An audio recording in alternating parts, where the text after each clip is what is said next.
Greetings, everyone. Greetings. How are you? Today I wanted to talk about what the 666 is going on here. So I want to talk to you about the story on Lil Nas X. You guys know that I love working with youth and arts. I love music. I love singing. I love dancing. I love everything arts, right? However, when it comes to our children, I'm a little on the protective side, right?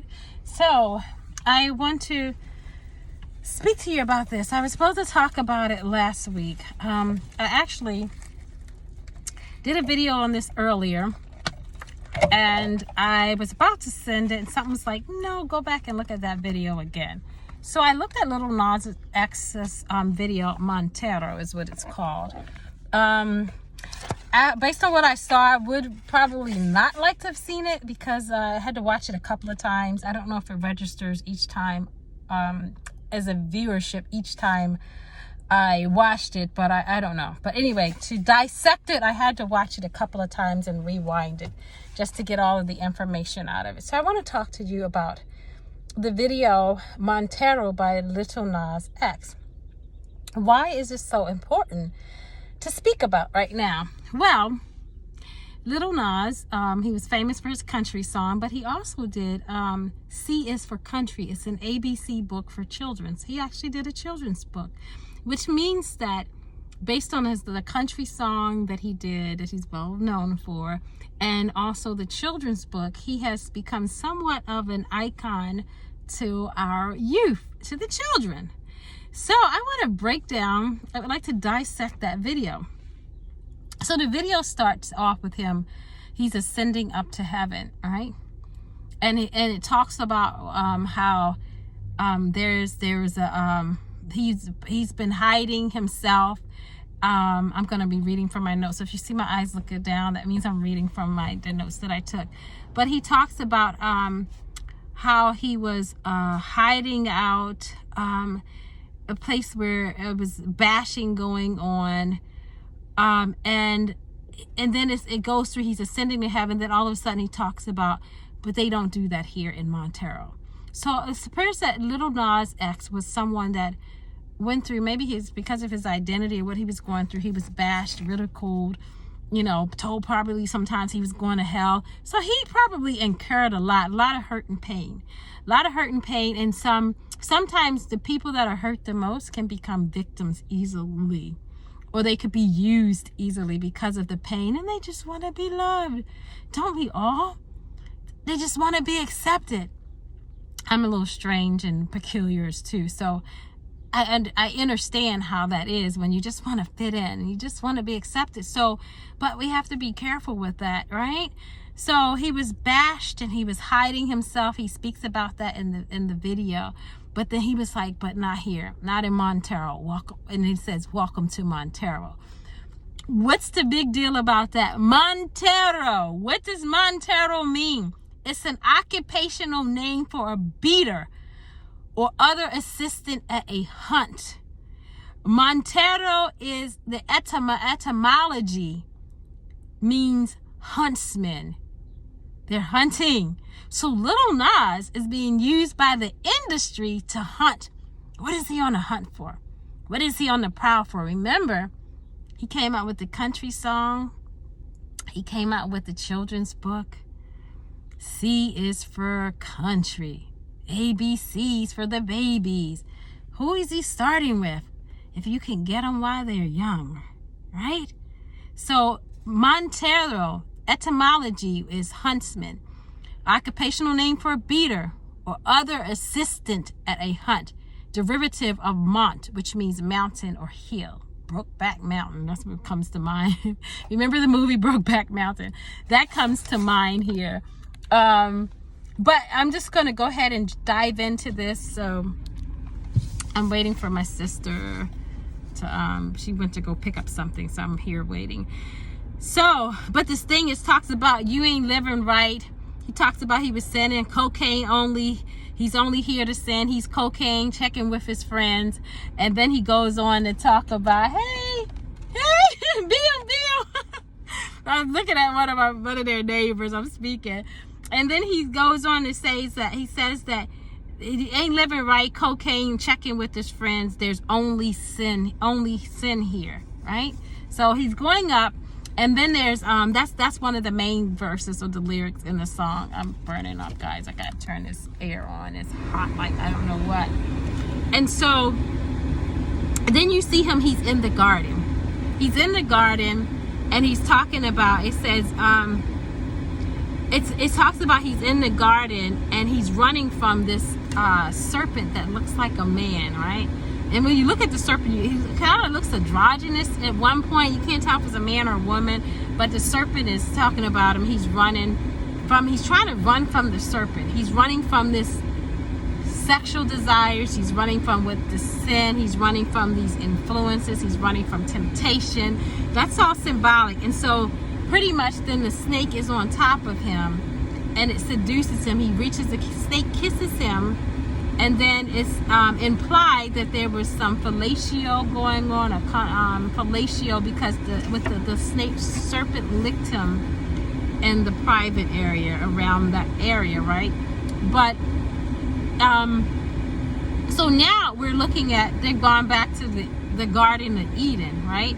So in the garden, it says that there were two trees, the tree of life and the tree of knowledge, the knowledge of good and evil, the gnosis, the knowing of good and evil, the partaking of that which is good, feels good, looks good, smells good, but then there's a downside to it. So remember, he's ascending.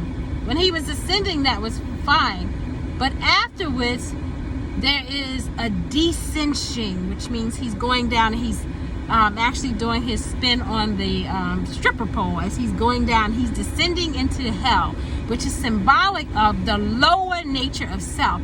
So as he's descending, that means he's going down in his morals. Boundaries come off. Anything goes, no holds barred. Because remember, he said, "There's in the garden, there's nothing here but sin. Nothing here but sin." And he was like, if you listen to the lyrics, he's saying that he can in the garden. Anything is possible. Anything goes. Whatever you can think of, you want to do, you can do it there in that garden, right? So then he goes on.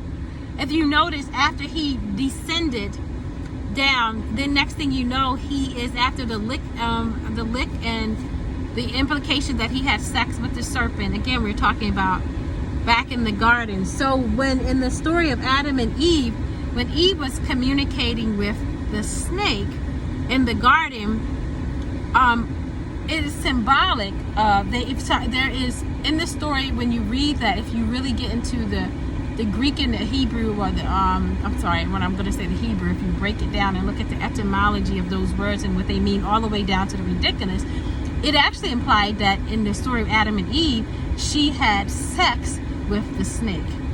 She had a sexual intercourse with the snake. And you might be like, oh my gosh, is that possible? That's way out there. No, because there was talking about in heaven that where they say when Satan fell, he took a third of the angel, and it said they looked upon the daughters of men and they found them to be fair, and they found them to be beautiful, and the sons of God came into the daughters of man, which means that these beings actually had intercourse with the man, the daughters of man, right? They looked and saw that they were fair and beautiful. So now it goes back to our stories where you see the horror movies where some unseen entity is having sex with human women. And there have been people down through history that have had those experiences where something that they could not see was actually having sex with them. I know this sounds a little way out there, but so now you're looking at the spawn of two children. So there was the spawn with Adam and Eve. You know, there were two sons, Cain and Abel, but Abel was the product of Adam and Eve. And might I suggest that Cain was the product of Eve and the serpent, the devil, if you will, because Cain was a murderous person. He killed his own brother. Murderous, demonized person, right? Which is also symbolic of the lower nature and the higher self, that duality that happens in man. But on another level, it's symbolic of having intercourse with a forbidden entity, a forbidden people, if you will. And so out of that, you got the seed of that union. Out of Adam and Eve, you got the seed of Abel. And out of the serpent and Eve, you got the seed of Cain. And so you might be saying, really? That's a little way out there, really?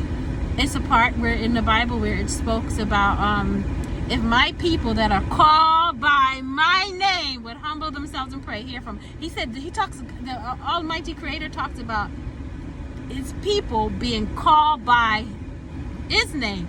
But in Nas's video, he says, call me by your name. He says, call me by your name. So whoever owns you can claim you. So when you had sex, he had sex with this entity, right? Now he's saying, call me by your name, right? What does that sound like? Okay, now we're looking in history. You're looking at a melanated man. It's basically telling someone else to call them by their name. So now you're looking at, when it takes me back to slavery, when our people were denied the use of their ancestral name, and they were renamed, right? As a slave, they were renamed. They were called by the names of their masters, right? These names that we have now, Chambers, Smith, McIntyre, those weren't the names of the original names of our ancestors, especially those of us, my Native American brothers and sisters that were already here. All of us were not bought and caught here. So those were not the names that we called ourselves. The people that went into slavery were not the same ones that came out. Because those that went into slavery, they had a ancestral name. They had a tribal name. They had a name that was based on their character, because the elders looked at them and said, this baby here is powerful. He's a